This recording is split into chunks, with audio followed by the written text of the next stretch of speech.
Actually, I do have a special request for you to perform a contract assignment. Should be a simple operation. A mission? Exactly. If you accept, I might be able to give you the requested information very soon. What do you say, 47? Still sharp enough to handle a job these days? Welcome to GameSpot Live. I'm Greg Kasavin, here to tell you all about Hitman 2 Silent Assassin for the PC, PlayStation 2, and Xbox. A colorful, fun-filled romp through a magical mystery land filled with wonderful characters and delights for the entire family. Okay, not exactly. Hitman 2 is actually a pretty grim game. You could tell right from the box cover, which has this deadly serious-looking guy with a shaven bald head, smartly dressed, and packing two hardballer pistols, looking like he means business. Hitman 2 is the sequel to a PC game that was released a couple of years ago and met with decidedly mixed results. Some people really loved it and others really hated it because it had a number of really intriguing ideas and some really impressive production values, but Hitman, Codename 47, also suffered from some pretty serious control issues and was also just extremely difficult and very punishing. In short, Hitman 2 corrects all these problems. It's just a much, much better version of the original game. It continues the original game's story, but you don't really need to know anything about the original game's story to get into Hitman 2. Suffice it that it's just a fully realized version of what the original game tried to do, which was to mix kind of all-out action and nail-biting suspense in this sort of a cinematic, really serious setting where you play as this contract killer ordered to go to various parts of the world and eliminate these highly protected targets. In Hitman 2, you once again assume the role of 47, who's a genetically engineered contract killer. He's not quite the killing machine that he was in the original game. Now he's apparently taken up the life of a kind of a farmer or groundskeeper in a church out of Sicily. Unfortunately for 47, early retirement doesn't last. His friend the priest is kidnapped and he's forced to put on his black suit and red tie and bust out his hardballers and get back into the business in order to find out exactly what happened to this guy. You couldn't just call Hitman 2 a shooter and you couldn't just call it a sneaking game. In reality, pretty much every mission in the game, and there are more than 20 of them, has a viable outcome either by sheer force or by stealth, or by various combinations of the two. At any given time you can sport a variety of different weapons. You can conceal all kinds of handguns and close-range weapons from a knife to some fiber wire that 47 can use to strangle people. You could also carry assault rifles and sniper rifles, and in all there's just a ton of real-world weapons in the game. At the same time, in most missions, you don't even have to use any of them, and in fact the game tries to encourage you not to, just to go after your mark and to try to avoid all contact with other foes. So the idea of either going into a mission, with an M60 and blowing away all kinds of opponents, or just going through really sneakily and taking out your target with it and not leaving a trace. That's all possible in Hitman 2, and that's certainly one of the really interesting things about how the gameplay works, the fact that it's so open-ended. One of the main mechanics in the game is to stealthily take out a target and then take on his uniform. You kind of put on the clothes of the guy you just rubbed out so that you could blend in with the rest of the inhabitants of the level.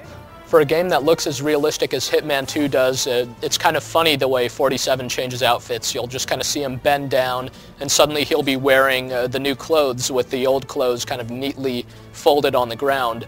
But really this is just in the interest of gameplay, and it works well in the context of the game and lets you kind of infiltrate different areas that normally you'd stick out in and be attacked in. The nice thing is that if you do blow your cover, you can just come out shooting, either with your hardballers or whatever else you could get your hands on. The shooting action in Hitman 2 is actually really quite satisfying. It's just on par with pretty much any other shooter out there, to the point where you'll feel compelled to almost blast your way through every stage rather than take the stealthy approach, which takes a lot longer and is often a lot more difficult, at least on the normal setting. On the higher settings, you'll have to use stealth, and actually Hitman 2 does a great job with its 3 different difficulty settings. The tougher ones make it much more difficult to aim. Your aim will become erratic as you use rapid-fire weapons. And also enemies will deal more damage to you and be tougher themselves. So you'll really have to think carefully and stay hidden and plan your every move on the higher settings. And if you're a veteran of the original Hitman game, you might just want to start out at either the expert or the professional level. Hitman 2 is a true multi-platform game. It was released simultaneously for the PC, Xbox, and PlayStation 2, and it fares very, very well on each and every platform. It's basically the same exact game on all platforms, but with, you know, some of the obvious control differences, whether you're using a keyboard and mouse or a gamepad, and just with some superficial graphical differences as well. Like the PlayStation 2 version, you know, probably won't be running as smoothly as what you'll get on a very high-end PC. Still, the game looks relatively excellent for each platform. In every case, it's just a colorful, detailed game with lots of kind of moody ambient lighting and detailed character models and some really lifelike animations. Actually, the original game and the sequel alike use what's commonly known as ragdoll physics, where when you shoot an opponent, he doesn't just go through some canned death animation, but will respond to the force of the bullet depending on where it hit him, and will kind of go limp and stuff like that. At its best, this effect looks really, really convincing, and you'll see some cool stuff like enemies who kind of tumble down hills or off of ledges when they're shot in a completely unscripted way. At other times, the effect is kind of ridiculous and is true to its name. You'll see enemies kind of flop head over heels when they're hit by your hardballers, and it's an effect that's more comical than anything.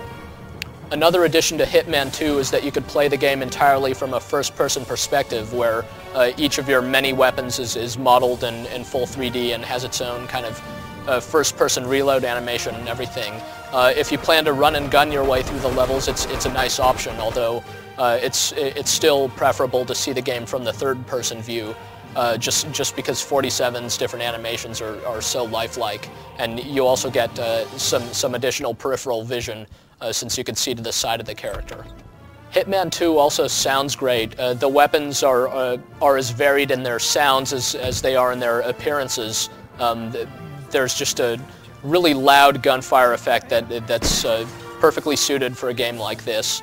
The voice acting found in the game is also quite solid. You'll appreciate that characters will speak in their native language, so characters in Russian will cuss you out big time in Russian, and characters in Japan will speak Japanese and stuff like that.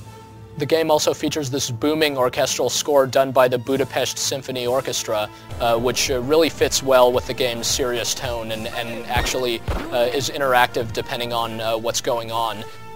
Hitman 2 really succeeds at being a cinematic game, but the first game could be described that way too. The difference is that Hitman 2 also just plays great. It controls responsively and really encourages you to play through each mission in a variety of ways, so it's got quite a bit of replay value for what's an otherwise, you know, pretty standard length single-player action game. Its different missions are really well thought out, and its implementation of both stealth and pure action is very well done. So certainly if you liked the original game, and even if you overlooked it, if you feel like this is the sort of subject matter that you'd be interested in, or even if you could just stomach the subject matter, you'll find in Hitman 2 really an excellent original action game.